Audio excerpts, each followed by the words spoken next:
Hi friends, ഞാൻ നിങ്ങൾക്ക് ഇന്ന് പരിചയപ്പെടുത്തി തരാൻ പോകുന്നത് കുറച്ച് മെഷീനുകളാണ്. ഈ തഹീനി ഉണ്ടാക്കുന്ന മെഷീൻ, എള്ളെണ്ണ ഉണ്ടാക്കുന്നത്, അതുപോലെ ജീരകെണ്ണ ഉണ്ടാക്കുന്ന കുറച്ച് മെഷീനുകൾ. അബുദാബി അൽവത്ബ ഫെസ്റ്റിവലിൻ്റെ ഭാഗമായിട്ട് നടന്ന എക്സിബിഷനിൽ നിന്ന് എടുത്ത കുറച്ച് വീഡിയോസാണത്. അതിൻ്റെ ഫുൾ വീഡിയോ ഞാൻ വേറെ ഇട്ടിട്ടുണ്ട്. അപ്പോൾ അത് കാണാത്തവർ എൻ്റെ ചാനലിലുണ്ട്, അത് പോയി കാണാം. അപ്പോൾ നമുക്ക് വീഡിയോയിലേക്ക് കടക്കാം.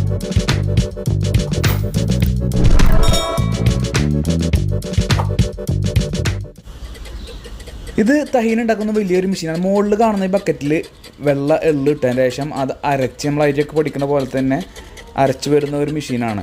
ഇത് തഹീനി പേസ്റ്റ് ആകുമ്പോൾ അതിൻ്റെ ഫുള്ള് മിക്സ് ചെയ്ത് പേസ്റ്റ് പോലെയാണ് വരിക. ഇതാണ് നമ്മൾ ഹമ്മൂസിലൊക്കെ ചേർക്കുന്ന തഹീനി. അപ്പോൾ പലർക്കും ഇതെന്താണ് സാധനം എന്നുള്ള അറിഞ്ഞുള്ളന്നില്ല. അത് ഒരു കുപ്പിയിലാക്കി സെയിൽ ചെയ്യുകയാണ് ചെയ്യുന്നത്.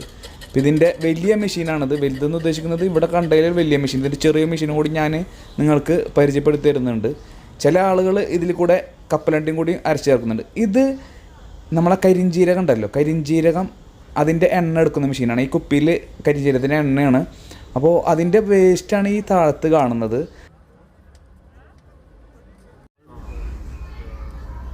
ഈ കാണുന്നത് വൈറ്റ് എള്ള് അരക്കുന്ന മെഷീനാണ്. ഇത് നമ്മളെ എള്ളെണ്ണ ഉണ്ടല്ലോ, അത് അരക്കുന്ന ചെറിയൊരു മെഷീനാണ്. ഇതുപോലെ തന്നെ അരച്ച് വരുന്ന വേസ്റ്റാണ് ഈ കാണുന്നത്. ഇത് കരിഞ്ജീരകം അരക്കുന്ന വേറൊരു ടൈപ്പ് മെഷീനും കൂടിയാണിത്. ഈ എള്ളെണ്ണ കരിഞ്ജീരകത്തിൻ്റെ എണ്ണൊക്കെ ഉണ്ടാക്കുന്നതിൻ്റെ വേസ്റ്റ് ഇവർ സ്ക്രബായിട്ട് യൂസ് ചെയ്യുന്നതാണ് അവർ പറഞ്ഞത്.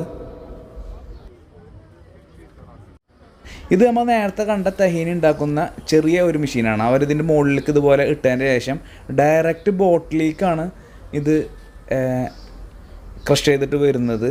എനിക്ക് തോന്നുന്നത് ഇതൊക്കെ വീടുകളിലൊക്കെ യൂസ് ചെയ്യാൻ വേണ്ടിയിട്ടും കൂടി ഉപയോഗിക്കാൻ പറ്റുന്ന സാധനമാണ്. ആവശ്യമുള്ള സമയത്തൊക്കെ ഈ അറബിക് ഫുഡിലൊക്കെ കണ്ടമാനം യൂസ് ചെയ്യുന്ന ഒരു ഐറ്റംസാണ് ഈ തഹീനി പേസ്റ്റ്. കണ്ടില്ലേ, ഇവിടെ കുറേ ഇങ്ങനെ ബോട്ടിലാക്കി വെച്ചിട്ടുണ്ട്. ഇവരിത് സെയിൽ ചെയ്യുന്നുണ്ട്.